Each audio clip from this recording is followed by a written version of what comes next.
revisit someone we haven't been to for a while. Let's take a look at Casual. Casual put something out like a week or two ago about 10 disturbing ways that an animal can hunt you. I'm intrigued.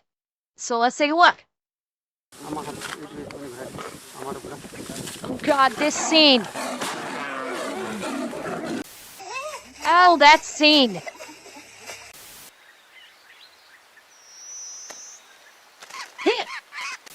If you have nothing else to be grateful for, get on your knees and be glad that if you have 99 problems, avoiding predators ain't one. I hope. Otherwise, you should probably get off your knees. Predators have petrified us for as long as cavemen had consciousness, simply off the fact that just seeing one implies many others had to die. But for many, it's not what they can do to you, it's how. And these are the top 10 worst animals to be hypothetically hunted by. And spoiler, it gets a lot less hypothetical as the list goes on. The only rule is, I won't be talking about sea stars or crocodiles, only because I just made videos on both. Trust and believe they're both very qualified to be here. And if that disappoints you, there's a consolation prize. There's a lot of things to be afraid of being marooned on an island. Dehydration, exposure, but most don't consider being culled by crabs. And that's because, outside of remote islands in the Indian and Pacific Ocean, the coconut crab is only found in a very bad trip. Despite its name, coconuts are an insignificant part of a juiced up hermit crab's diet, but that didn't stop nature from equipping them with claws that can splice the fruit open. Besides, their street name is more lore accurate, as they're also called robber crabs, since they'll swarm your camp and carry off anything they ain't nailed down. The problem is— okay, this would be fucking terrifying. Like, imagine you're camping and all of a sudden you get swarmed by all of these crabs. That would be terrifying. To just see them just coming out of the woodwork like this. The shit. Granted, I'm also thinking, boil the pot. Start boiling the fucking pot, cause we eating good tonight.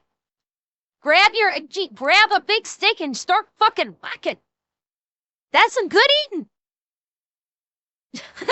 Especially if this is down in the south. Hoo-ho. Eat. Well, Xanax, that's why you get a big stick.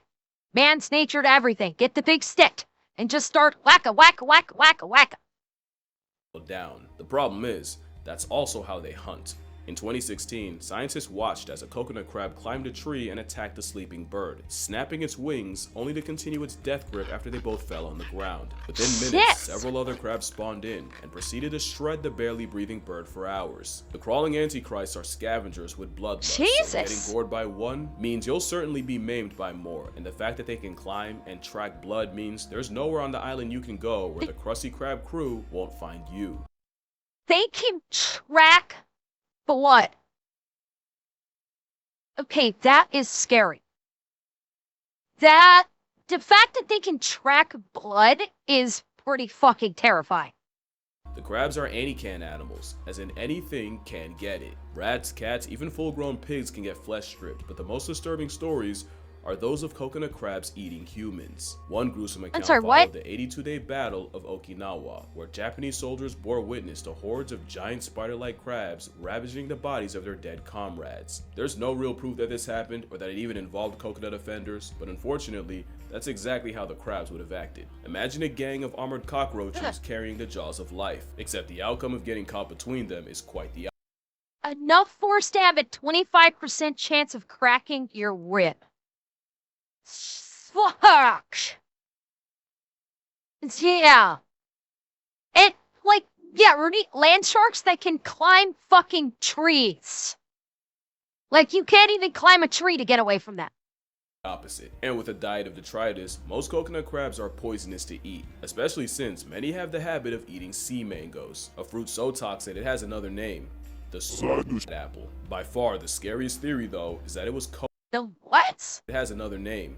The squid apple.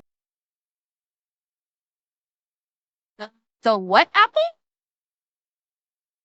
Oh, the suicide apple. Oh, okay, yeah. Taz will have to bleep that out to keep monetized. Okay.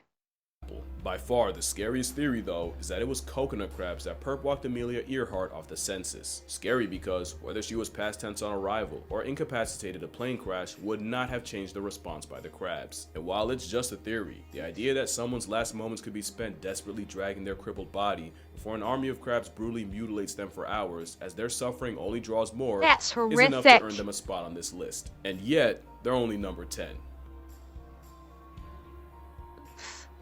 Most people aren't afraid of the dark, more so what could be in it. Thalassophobia is that before the ocean, but not a lot of people are afraid. Holy shit! Okay. That's terrifying. Holy fuck, that's scary. Not a lot of people are afraid of the sky, probably because you should be able to see what's coming. That's why the harpy eagle is number 9, because if this is your predator, you will never know Yeah, peace. these things They're are one of the fucking biggest huge. eagles on the planet, but what makes harpies built different is that their wings are way shorter, which means the harpy aimbot can chase you through the trees in a way no eagle ever should. Just imagine a homicidal hippogriff breaking into your house and snatching your little brother out of his bed, and now you understand the generational PTSD that monkeys on their meal prep carry. And those claws guarantee you don't get the chance to find out twice. The size of a grizzly bear's mitt with the grip force of a Rottweiler's jaws. You can actually hear the bones of their prey breaking as the harpies crush the life out of them. And safe to say, the same feet that can crack open an armadillo would not feel good to have gripping your skull. It is incredibly rare, but there are cases of harpy eagles attacking and clawing humans, where the eagle's leg had to be amputated because even after death, the talons wouldn't release their grip. In 2023, tourists in French Guiana walked past a perching harpy when it suddenly went for one of the women, plunging its claws into her scalp and leaving her with several deep lacerations. The concept of being jump scared by a plus-size prehistoric Freddy Cougar cockatoo spikes my cortisol, but they rarely go after humans, and when they do, the fault's usually the humans. The next animal not only punished a good deed of one man, it became one of the worst animal attacks in Brazilian history. Okay, can I just say, imagine if someone was able to train a harpy eagle as an attack bird. Can you imagine that? Like, if a falconer of some sort was able to actually train one of these birds to attack on command, that would be horrifying. Will Crimson, I don't know if nobody's ever tried. Birds, I think, are difficult to train as attack animals. They're easy to train, like, as messengers, but trained to attack, I think, like, they probably have, like, some kind of innate, like, preservation thing where they will not attack something unless they need food. And so it's not like with dogs where you can train them to attack, attack on command because they are much more sociable. Birds are much more independent, and I'm guessing that they will not attack unless they actually have to. And I'm guessing humans have just not been able to overcome that instinct in birds. Became one of the worst animal attacks in Brazilian history.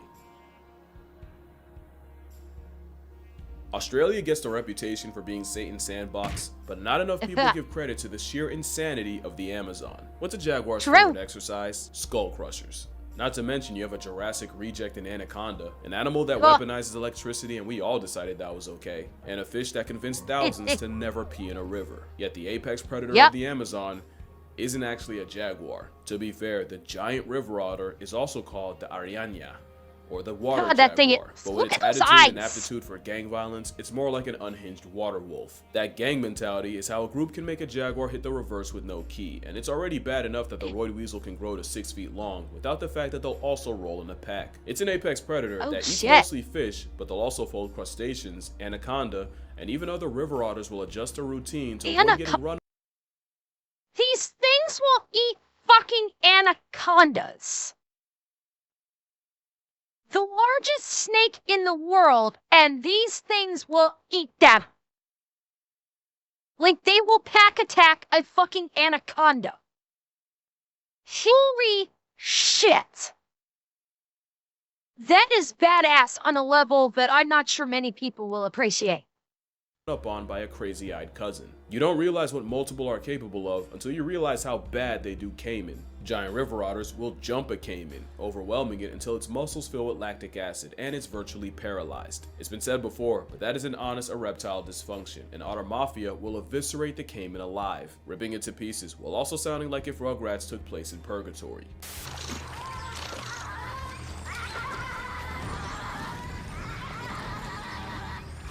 That's terrifying. Imagine. Okay, that sounds like something out of a horror movie. Hearing that sound while these animals are ripping this caiman to shreds, that is terrifying sounding. It's like I would expect to hear that out of like a horror movie of some sort.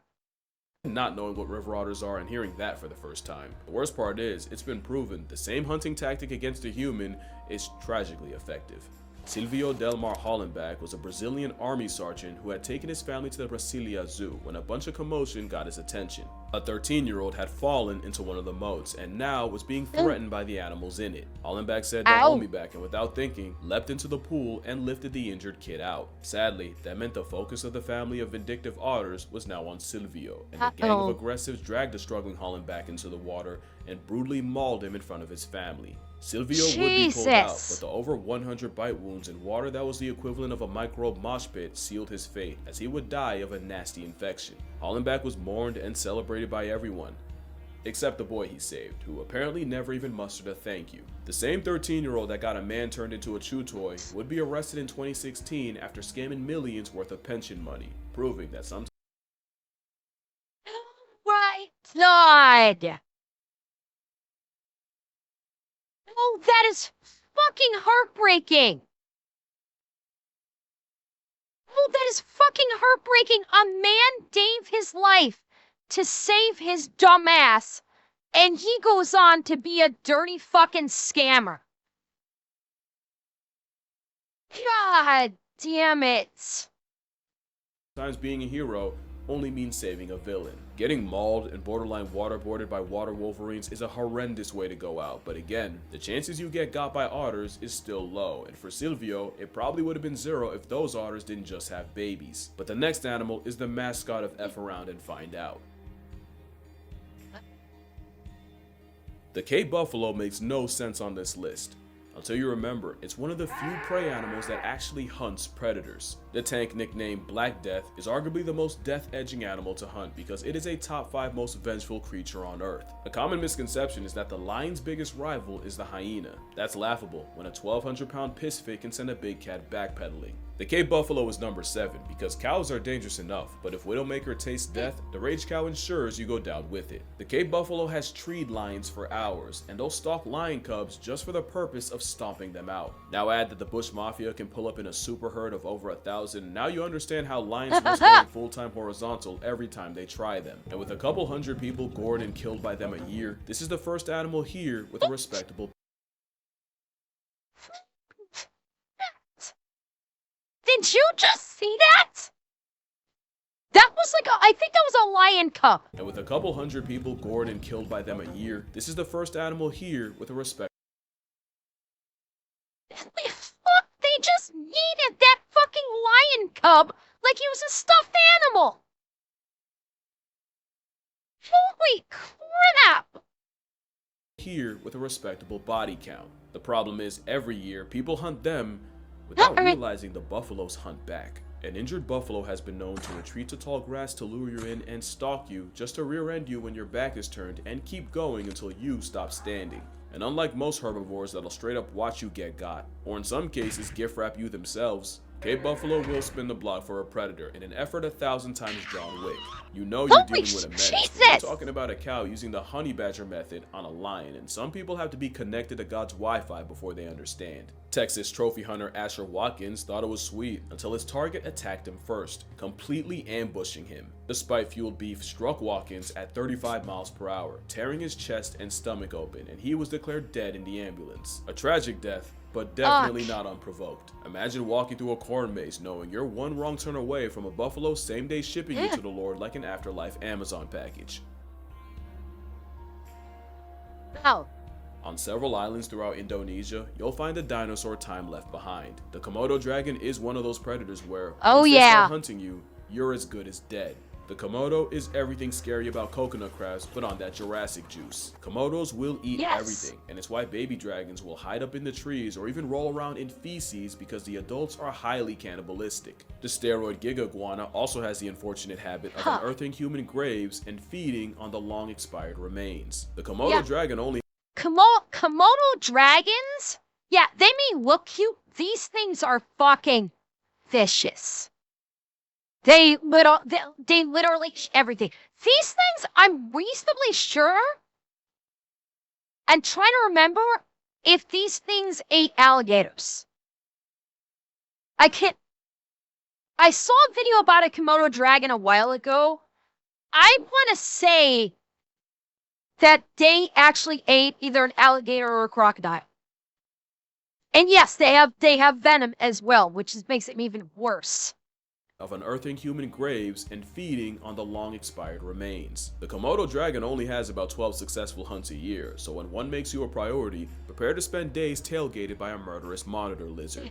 In 2008, 5 scuba divers were caught in a riptide and swept out to sea, and after 12 hours spent drifting the aquatic void, they landed on Rinca Island, where they spent the next 5 days playing cat and mouse with a monster resident dragon that took notice and stalked them. Which isn't easy, I heard about this. thanks to another unfortunate habit of theirs. We used to think Komodos were one-shot specialists that only needed to bite you once and then just wait for you to fold to bacterial infection. And as cold as that would be, it's like LeBron letting you get the ball just to spank it off the backboard. The truth is more disturbing. Komodos don't just let their prey go, but their contingency plan is if you do get away, the glorified gecko can track you by blood, and anticoagulants in their venom keep you bleeding. So now it becomes a broken game of hide and seek, and playing it on an island the size of Philly means there's no point in the area code you can go where the leather bloodhound won't find you. Even worse, the longer you manage to play manhunt with monitors, the more The first dragon had grabbed it by its testicles and was starting to chew its way into the body from below. The second dragon was slowly forcing the... Oh, this is a buffalo. These fuckers took on a buffalo. The second dragon was slowly forcing the buffalo's head open and was going down its throat. The third was, as they say, going in the back door. To make an already grisly scene far worse, the whole slow-motion kill was being conducted in deep mud. After a few hours, all was black, apart from the blood that occasionally bubbled up from the muddy depths. The white saliva that sometimes oozed from the buffalo's mouth and the bright flickering forked tongues of the 3 dragons, which were forever darting around. Slippery things slithered slowly over the... Oh, Jesus! Fuck! Shit, that is insane! They not only grabbed it by the balls and started eating its way into it from there. One of them actually went down its throat to eat it from the inside, and the other one actually went up its ass. The Komodo dragon actually, ate its ass in the most literal sense of the word. And yes, every so often the buffalo shuddered and tried to rise. Jesus! Wow. That is just horrifying. dragons will be there to eviscerate you when you do fall. That blood sense is no joke. Menstruating women are actually advised against visiting for fear that the resident garbage disposals confuse them for a dying animal. There's stories of bleeding tourists lying to their guides to not miss out on the trip, only to be surrounded by dozens of Komodos coming in from all over the island. And if you think there's no way an animal moving like that can catch you slipping, millions of years of evolution would argue. One incident saw 2 dragons stalking a food picker from below a tree, and when Muhammad Anwar fell, the Komodos rushed him and mauled him to death. Maybe I'm giving them too much credit. Or maybe you haven't heard a baby goat scream from inside of a dragon. Oh my god. To say that the ocean terrifies me beyond comprehension is an understatement, and the animal that scares me more than any other isn't a shark, isn't an orca, not even a giant squid, but not a squid. Because I'd rather go skinny dipping around great white sharks than ever catch a Humboldt squid in the wild. At only up to 6 feet long, they're not the biggest, but everything about the way they feed fuels my nightmares. When a hunting Humboldt homes in on something, they'll approach it with all 10 appendages extended to grab prey and force it towards its mouth. And not only can that beak slice skin and cut chainmail, they do it so fast that they can grab and retract prey in just one camera frame. Not to mention, they have 2 tentacles with suckers that contain inner teeth. Great for grabbing. But the real reason the Humboldt is number 5 is because the way they would hunt you is straight out of a Stephen King wet dream. Humboldts can hunt in parties over 1,000 strong, and they're also highly aggressive speed-eating gluttons that'll strip fish down to the bones before fishermen even have time to reel them up. They're also trigger happy with the cannibalism, and the moment one of their own shows weakness, it gets jumped and torn to shreds. The problem with Humboldts is they speedrun life so fast, they're never not thinking about food, and if you find yourself in the waters at the wrong time, you can get mauled by a pack of fleshy-armed box cutters. But it's the intelligence that's the biggest problem, because Humboldts aren't always aggro. They can be curious too, and they'll often steal cameras and lights just to take them apart and examine them. But Humboldts can go from 0 to homicide in seconds, and because they communicate by flashing red in a sea of black, once one says go, many more will follow. One diver was approached by a squid who gently started nibbling on him, and the diver, who probably couldn't believe his luck, started filming. And in seconds, the squid started pulsing red, and the man was immediately slammed by multiple as they simultaneously began to pull him into the abyss. He would escape, but he genuinely thought his ticket to Tupac was booked, and there's many more stories of divers being confronted by squids and nearly dragged to the point of no return, and some even swear they've had Humboldts attempt to rip off their masks and drown them. But going back to the first diver, I think the most... Yeah, I mean, that's like squids are some of the most intelligent animals. Squids and octopi are some of the most intelligent animals on the planet. They are like, octopus more so than squids can be terrifyingly smart.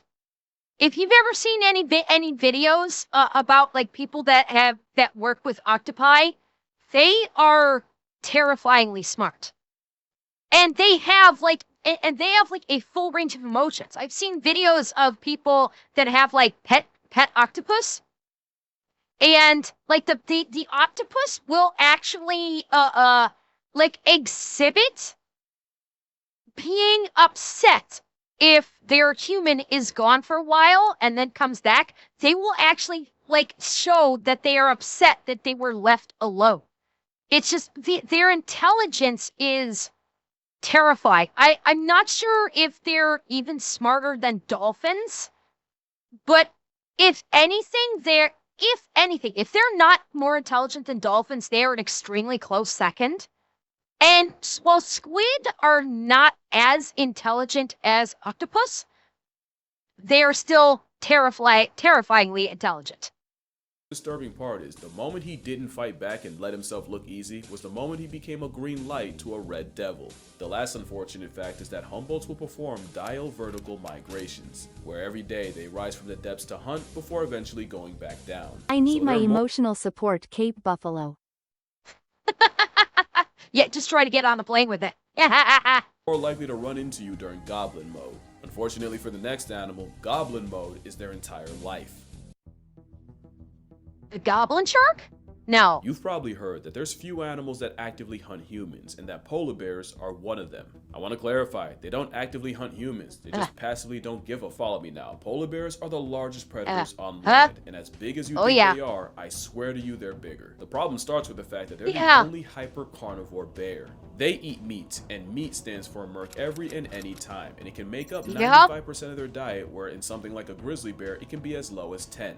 That would be bad enough, but polar bears also live in a freeze-dried desert where in the winter, they can only live off of feces, foxes, and other fallen polar bears. Polar bears have way less options, and with the sea ice they depend on receding, they can either get creative or get cremated. So they don't actively hunt humans, the same way I don't actively grocery shop for Chips Ahoy, but best believe if I see them, I'ma grab it. That's the polar bear, except they don't have to see you. With the best nose of any predator, a polar bear can smell a seal from miles away. They can detect their breathing hole from another area code and can even clock a seal under a foot of ice. So it's really true, if a polar bear sees you, it's already too late. From 1870 to 2014, there have been only 73 attacks on humans, with 20 census subtractions, but being targeted by the ultimate predator of persistence is a different level of fear. In 2016, 5 Russian scientists were held hostage by over 10 polar bears, who stalked their weather station and forced them to have supplies and flares airdropped by helicopter. In 2019, 50 polar bears invaded the town of Novaya Zemlya and put them in a state of emergency, where people were afraid to leave their houses and refused to let their children go to school. And with shooting them being illegal, folks had to bear this reverse Goldilocks situation unarmed. And I mean that literally, with icebergs breaking into residential buildings. Polar bears are a force of nature, and number 4, because once one chooses you, you can't run fast enough or swim far enough to be safe. And by the way, chat, don't forget, they're in Canada too. When I used to when I was in Newfoundland, there were a couple of stories during the winter time of a polar bear coming down from Labrador when the bay is like frozen.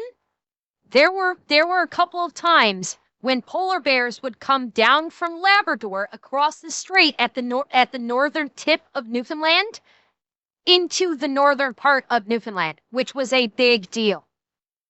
And like they were dispatching like Fish and Wildlife to try and track the bear and relocate it again. But yeah, we gotta contend with polar bears in Canada. We got the polar bear. So yeah. Swam over 400 miles in just 9 days, so trust that you would not get away. But there's always been something about a carnivorous Q-tip that unsettled me. And I'm not sure, Revan. Maybe maybe in the Northwest Territories or none of it. Curious and intelligent, which makes the way they hunt and engage in general seem cold and calculated. You'll often notice in a lot of videos where they approach humans, the polar bears seem quiet and emotionless, and you can almost see them trying to figure it out. And their face expressions and body language tell you nothing. A polar bear pulling up on you can be curious, apathetic, or ready to revoke your presence, and you will not know which. And that's just it. They're disturbingly deadpan. And I think that's by design. Most black and brown bear attacks are defensive, meaning they either had cubs around or you managed to catch them off guard. And most times they'll give you many signs that you're effing around in the jurisdiction of finding out. A polar bear doesn't, because oftentimes a polar bear isn't trying to negotiate or communicate. With you, it's trying to eat you while weighing the cost. So what often makes them look cute and innocent is actually them being apathetic, emotionless terminators. Because remember, they don't fear humans the same way their cousins do, and most encounters are on the polar bear's terms. So it's true when they say, if it's black, push back. If it's brown, retire to the ground. And if it's white like a sheep, you finna go to sleep. Color of a beluga, last time talking to you. And white like a picket fence means you'll wake up past tense. Oh yeah. Number 3 and number 2 are both interchangeable. It just depends on which movie scares you more. A gross out body horror slasher flick, or a psychological mental health massacre. If you pick psychological, wait for number 2. And if you pick slasher, well, you probably already know how horrific it is being hunted by chimps. The sick joke is, less than 5% of their diet is meat. Yet in places like Ngogo and Uganda, they can have a success rate of 80%, and it's because the way they hunt is coordinated and calculated. First, you have drivers, and their job is to pressure prey into the trees without actually trying to catch them. The moment you try to climb, you've screwed yourself, because there's also blockers whose job is to limit any possible escape routes and make a literal jungle gym Hey, even this smaller. is scary. So now you gotta avoid them while being chased through the trees by chasers.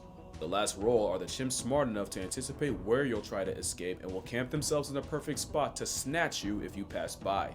It's painfully effective, and once something like a colobus monkey is caught, it's immediately crippled and eviscerated into several pieces. I genuinely have to be careful with what I show y'all. Just know that monkey's still alive and he gets his arm snapped after all that. Chimpanzees are number 3 because they might have the most brutal ways of past tensing prey, and they don't discriminate. Chimps are on record ambushing families.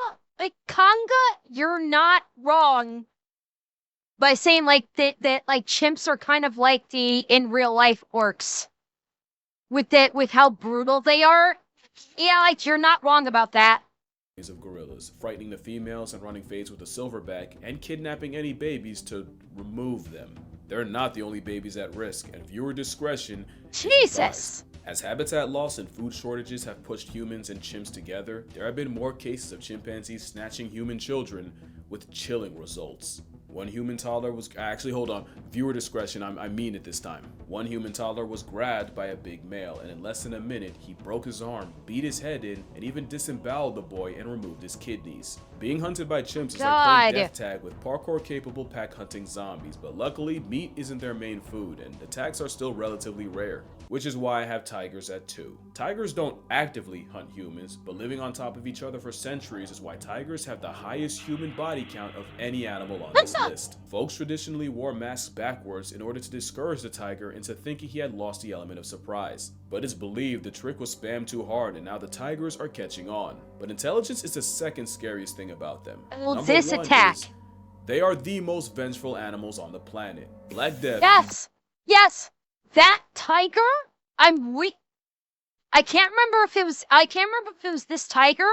I think that this tiger actually stalked this guy. Like, he literally stalked this guy and came after him. There have been stories. He's gonna, I think Casual's gonna talk about one that I'm trying to remember the circumstances. You know, I can't quite remember the exact circumstance of it, so I'm gonna let Casual say it. There was, basically, they're man-eaters. They will literally hunt men for revenge. What Casual, I think, is about to talk about is a tiger actually hunted someone for miles and miles, like 100 miles or something, for revenge. Animals on the planet. Black Death be damned.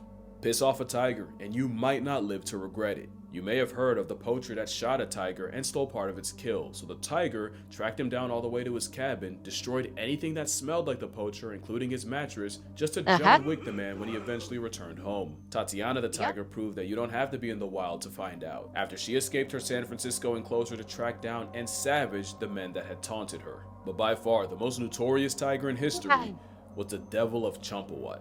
This was a Bengal tiger who had gotten her canine teeth broken, likely by a human, which meant she could no longer hunt her normal prey. The result was she started stalking humans, and the endgame was the man-eater of Chumpawat destroyed 436 people, eluding poachers and hunting parties, and somehow always knowing when to leave an area and lay low. Tigers are quick and efficient. They take you out and then return back to the shadows, and honestly, I'd probably die of an anxiety attack long before a feline flatline. They don't usually go out of their way, but all the extra exposure around humans has shown us exactly what tigers are capable of, and the worst part is, they could easily be scarier. The reason tigers are orange is because orange isn't a concept to the animals they do prey on, and if we were on that list, this is what the world's biggest whiskered reaper would look like, and it's still not number 1.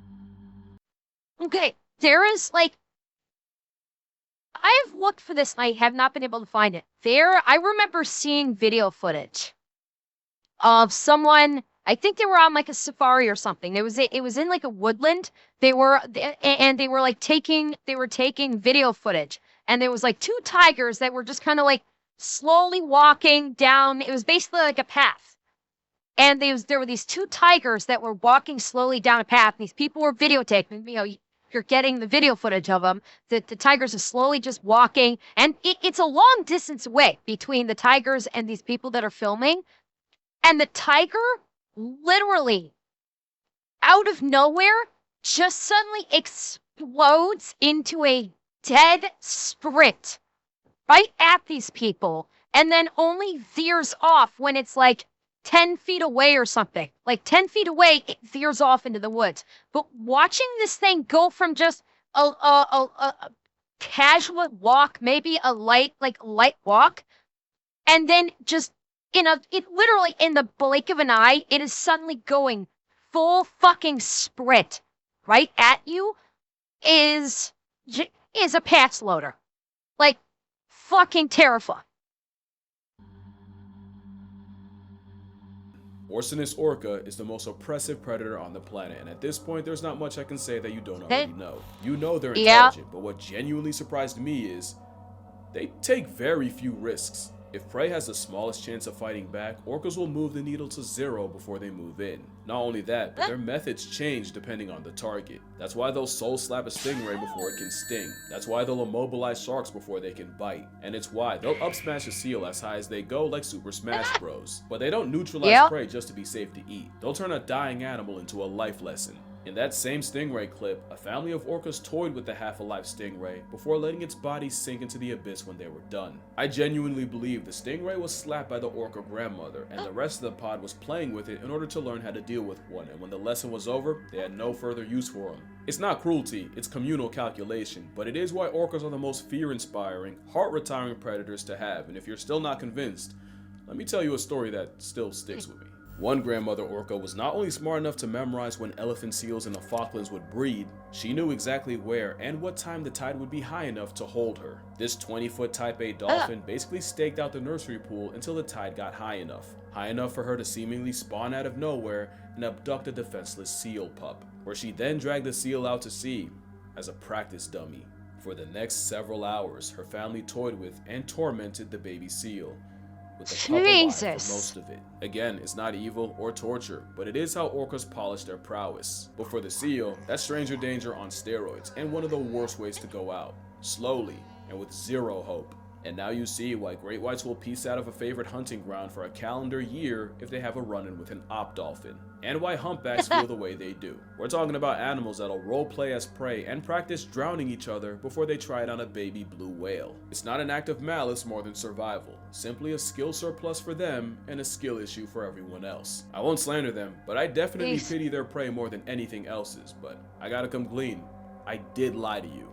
They're actually not the most oppressive predator on the planet. That would be...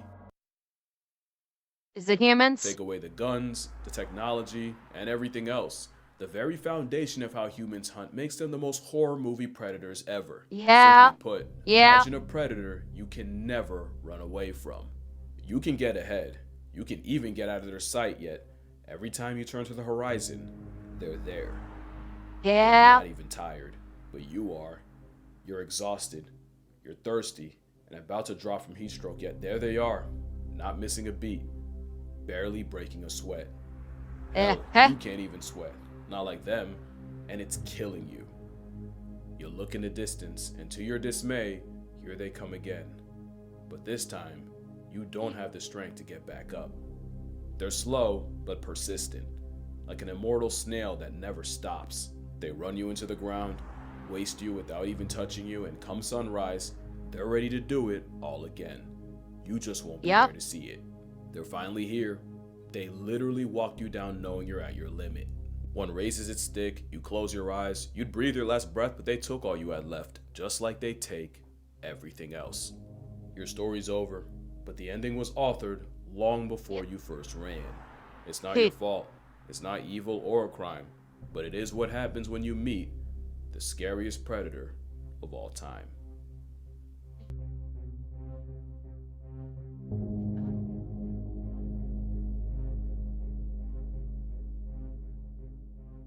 The most dangerous game.